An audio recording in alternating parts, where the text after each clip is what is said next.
Thank you. Eluru deputy mayor ఎన్నికకు కూడా notification జారీ అయింది. పప్పు ఉమామహేశ్వరరావు రాజీనామాతో ఏలూరు డిప్యూటీ మేయర్ పదవి ఖాళీ అయింది.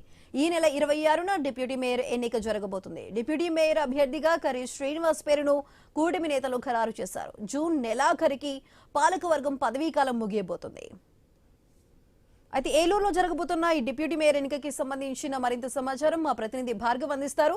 భార్గవ్, చెప్పండి, ఏలూరులో కూడా డిప్యూటీ మేయర్ ఎన్నికకి సంబంధించిన నోటిఫికేషన్ అయితే కన్ఫర్మ్ అయింది. ఈ జూన్ నెలాఖరికి పాలకవర్గం పదవీకాలం ముగియబోతుంది. అయితే ఈ లోపే 26వ తారీఖున ఈ ఎన్నిక అయితే ఉండబోతుంది. మరి దీనికి సంబంధించిన అప్డేట్స్ ఏంటి?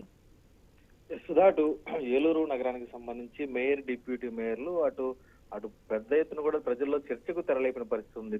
అధికార పార్టీ ఎటు ఉంటే అటువైపు వెళ్తూ కూడా మేయర్, డిప్యూటీ మేయర్ పదవిలో అభ్యర్థులు, నేతలు మారుతూ ఉన్న నేపథ్యంలో అందులో భాగంగానే ఈ రోజు 26వ తేదీ కొత్త డిప్యూటీ మేయర్ ఎన్నికకు కూడా ఈసీ నోటిఫికేషన్ ఇవ్వడం అయితే జరిగింది. ఎందుకంటే ఇటీవలే వైసీపీ నుంచి వచ్చినటువంటి పప్పు ఉమామహేశ్వరరావు కార్పొరేటర్ డిప్యూటీ మేయర్ పదవికి రాజీనామా చేశారు. ఆయన ఏడాది క్రితమే ఈ పదవి బాధ్యతలు చేపట్టారు. వైసీపీ నుంచి టీడీపీలోకి వచ్చిన తర్వాత కూటమి ప్రభుత్వంలో ఆయన డిప్యూటీ మేయర్ పదవిగా ప్రమాణ స్వీకారం చేయగా ఒప్పందం ప్రకారం, అనధికార ఒప్పందం ప్రకారం కూడా ఇటీవల ఆయన ఆ పదవికి రాజీనామా చేశారు. అందులో మరొక వైసీపీ వలస నేత ఎవరైతే ఉన్నారో కర్రీ శ్రీనివాసరావు కార్పొరేటర్, ఆయనకు ఈ డిప్యూటీ మేయర్ పదవిని కూడా కట్టబెట్టేందుకు ఇప్పటికీ కూటమి నేతలు నిర్ణయం తీసుకున్నారు. ఏలూరు ఎమ్మెల్యే బడేటి చింటితో పాటు మేయర్ నూర్జహాన్ పెదబాబులు కూడా, అలాగే పాలకవర్గం అంతా కూడా కర్రీ శ్రీనివాస్ ని డిప్యూటీ మేయర్ గా ఎన్నుకునేందుకు తాజాగా నిర్ణయం కూడా తీసుకున్నారు. ఈ నేపథ్యంలోనే అటు ఈసీ నోటిఫికేషన్ ఇవ్వడంతో 26వ తేదీ ఈ ఎన్నిక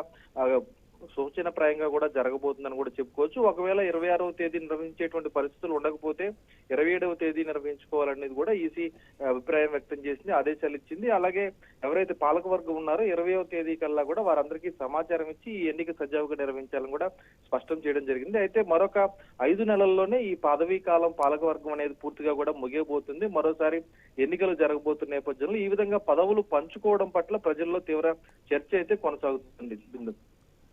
రైట్ భార్గవ్, థ్యాంక్ యూ.